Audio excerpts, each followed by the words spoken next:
Ça y est, la liste de Walid Regragui vient de tomber et on a au total 4 surprises. Shemsdin Talbi, bien évidemment, qui a été convoqué, Bilal Nadir, on a Omar El Hilali et on a Hamza Igaman. Salam à tous et je suis très heureux de vous retrouver pour une nouvelle vidéo. Et bien évidemment, aujourd'hui, on va revenir sur cette nouvelle liste du Maroc pour affronter le Niger et la Tanzanie au cours de ce rassemblement de mars. Commençons directement avec les gardiens. On reste sur un très grand classique. Yassine Bounou, Mehdi Benabid et Mounir El Kajwi. Pas besoin d'en parler plus. Ensuite, on a les défenseurs. À partir de ce moment-là, ça devient intéressant. On a Mazraoui, Hakimi. On va avoir Omar El Hilali, Adam Aznou. Les centraux, Aguerd, Jawad El Yamik qui effectue son retour, Abkar et tout simplement Harkas. Concernant déjà cette défense, on a Omar El Hilali qui fait sa première apparition en équipe nationale, plus que mérité pour un joueur qui a du temps de jeu tout le temps avec l'Espagnol Barcelone, qui réalise de grosses performances en Liga, c'est plus que mérité. Bon, Walid a été clair, hein, il ne veut pas donner de position de défenseur central à Omar Hilali. Voilà, il a dit comme quoi, voilà, chaque joueur doit respecter son poste au cours de cette conférence de presse, et donc je pense qu'on va rester sur des centraux qu'on connaît assez bien. Le retour de Jawad El Yamik. Je pense que Walid Regragui a pris conscience que Jawad El Yamik était quand même un défenseur assez fiable par rapport aux autres défenseurs qui réalisaient quelques boulets de temps en temps.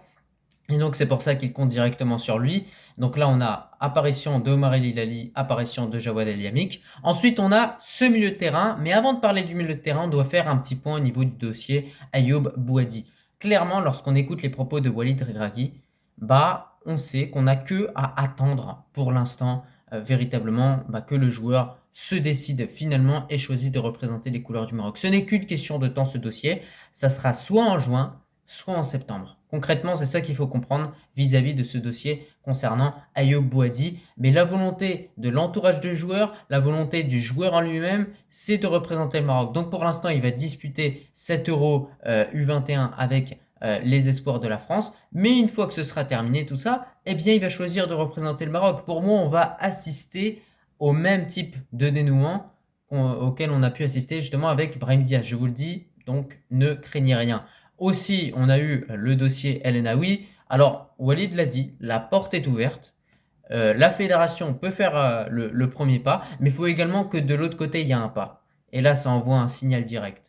Donc le joueur, certes, est titulaire, certes a des qualités, mais aujourd'hui, l'équipe nationale ne va pas se mettre à ses pieds pour qu'il rejoigne le Maroc. Donc c'est aussi à lui, en quelque sorte, on va dire un petit peu de faire le pas et bien évidemment de se pencher sur notre équipe nationale. Mais concernant les milieux, sinon, on a des milieux qu'on connaît bien, Amrabat, Ounahi, Saibari, El Khannous, Bilal Nadir, grosse surprise, et enfin Oussama Targalin.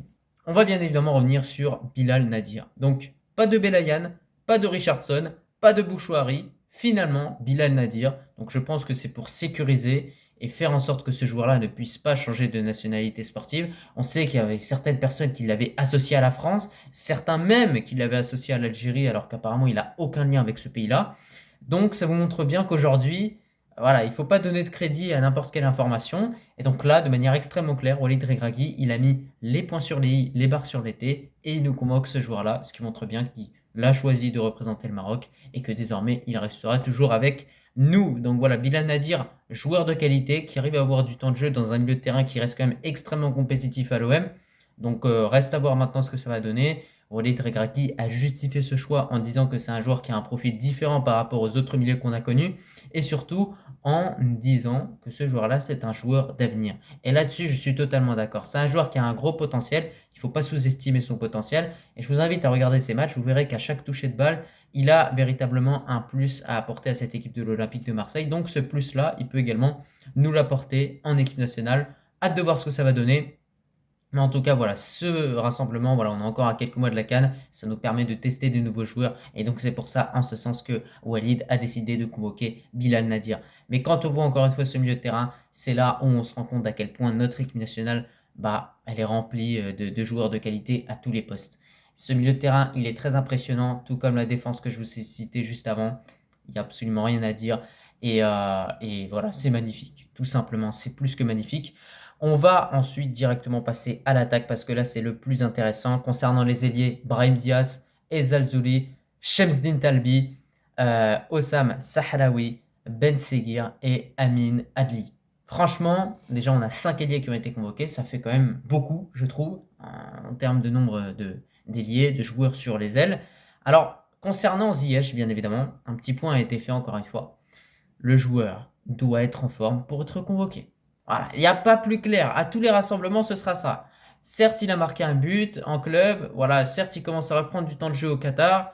Voilà, ça va lui faire du bien petit à petit. Mais il faut qu'il y ait une vraie routine, d'accord? Parce que de l'autre côté, il y a des joueurs qui travaillent, il y a des joueurs qui marquent des buts, qui font des passes décisives, comme Sofiane Diop, qui n'ont pas été convoqués. D'accord? Et des exemples comme ça, j'en ai plein, à tous les postes.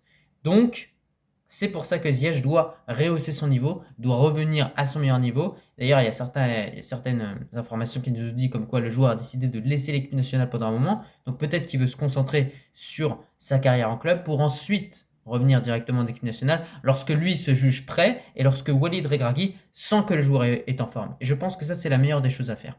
Donc concernant les ailiers, sinon, bien évidemment, Chemsdin Talbi. Alors là, ça fait plaisir. On l'avait dit à plusieurs reprises, le joueur a bien choisi de représenter le Maroc. Le joueur a la volonté de tout donner sur le terrain pour le Maroc. Et quand on a vu ce qu'il a livré en Ligue des Champions, on ne peut que être hypé de voir ce joueur-là dans cet effectif marocain. Et j'espère vraiment qu'il n'est pas là juste pour faire de la figuration dans la liste, mais qu'il va bien et bien avoir du temps de jeu. Parce que on l'a vu, hein, c'est vraiment un superbe joueur. Très explosif, très rapide, occupe bien la fonction d'ailier droit, excellent en percussion, impactant. Moi, je dirais impactant, un joueur qui est très impactant dans une équipe. Ensuite, tu as Amin Adli. Bah, ces derniers temps, il revient bien avec le Bayer Leverkusen. Voilà, il a eu quelques minutes. C'est un joueur qui fait partie, selon moi, des joueurs qui vont petit à petit devenir des cadres, c'est-à-dire des habitués de la sélection. Donc, c'est logique également de le voir. Oussam Sahraoui, beaucoup de gens ont dit qu'il allait être blessé, qu'il allait être remplacé par Sofiane Bouffal. Pareil pour d'autres ailiers, voilà, Sofiane Bouffal allait faire son retour, pas du tout. Non, non, Walid Regragui reste sur cette nouvelle génération, sur ces nouveaux joueurs, ne veut pas revenir sur le passé, il a tout à fait raison selon moi. Donc Oussam Sahraoui, on valide, joueur très en forme, rien à dire. Ben Seguir, c'est de même, il n'y a rien à dire également vis-à-vis de tout cela. Et enfin, on va avoir les buteurs. Et là, on a un buteur que j'attendais depuis longtemps. Hamza Igaman, on a En-Nesyri et on a tout simplement Soufiane Rahimi. C'est exactement la sélection de buteurs que je vous ai donnée lorsque je vous ai donné ma liste de joueurs probables à l'approche justement de cette conférence de presse de Walid Regragui. Je vous ai donné ces 3 buteurs. Et quand vous regardez même la liste que j'ai constituée personnellement, ça change sur quelques postes, mais dans l'ensemble, on retrouve à peu près les mêmes joueurs que Walid Regragui a plus ou moins sélectionnés. Alors, ce qu'il faut prendre en compte, c'est que concernant les buteurs, il y a des journalistes qui ont évoqué la question Marouane Sanadi. Ce que notre coach a dit, c'est très clair. Il faut marquer des buts, il faut être en forme, et le joueur sera sélectionné. Voilà. À l'heure actuelle, Sanadi n'a pas encore assez marqué en Ligue 1. Pour moi, il n'a pas encore assez marqué en Liga. Et quand vous voyez des Igaman, quand vous voyez des En-Nesyri, quand vous voyez des El Kabi, quand vous voyez des Soufiane Rahimi qui marquent beaucoup, c'est tout à fait logique que ces joueurs en termes de concurrence passent devant. Parce qu'un buteur, ce qu'on lui demande, c'est de marquer. C'est extrêmement simple.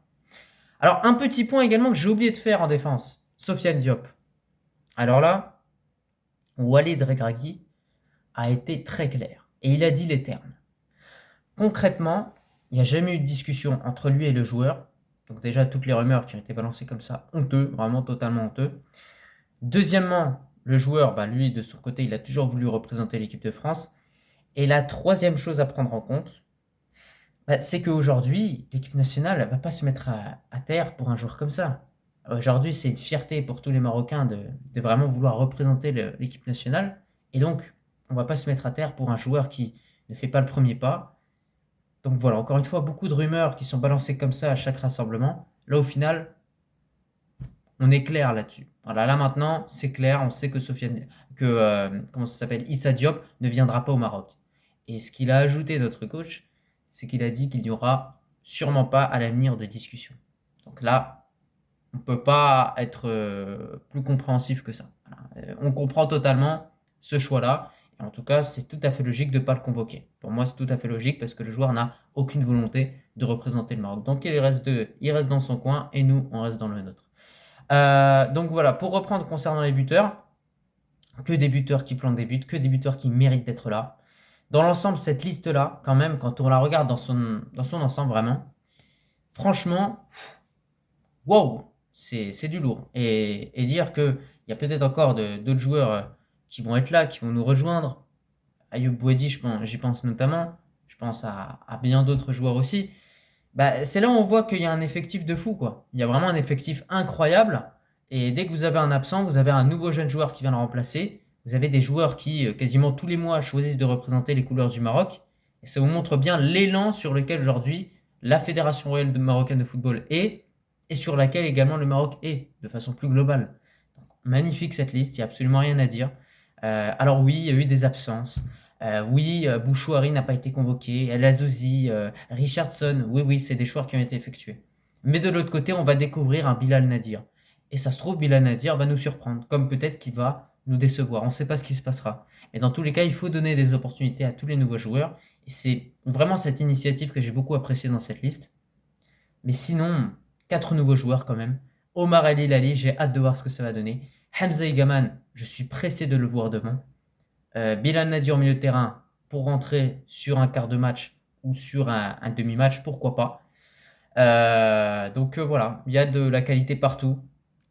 Voilà, honnêtement, il y a de la qualité partout dans cette liste. Chemsdin Talbi aussi, hein, ça me hype aussi. Donc voilà, en tout cas, elle est très très très belle cette liste, honnêtement. Et c'est là encore une fois où on voit que le Maroc a le meilleur effectif d'Afrique. Et ça, on ne peut pas être plus clair là-dessus. Donc voilà, en tout cas de votre côté, n'hésitez pas à me donner votre avis vis-à-vis de cette liste-là. N'oubliez pas également de vous abonner. Et je te remercie si tu as regardé cette vidéo dans son entièreté. Et je te dis tout simplement à la prochaine. Allah al-Watan al-Malik.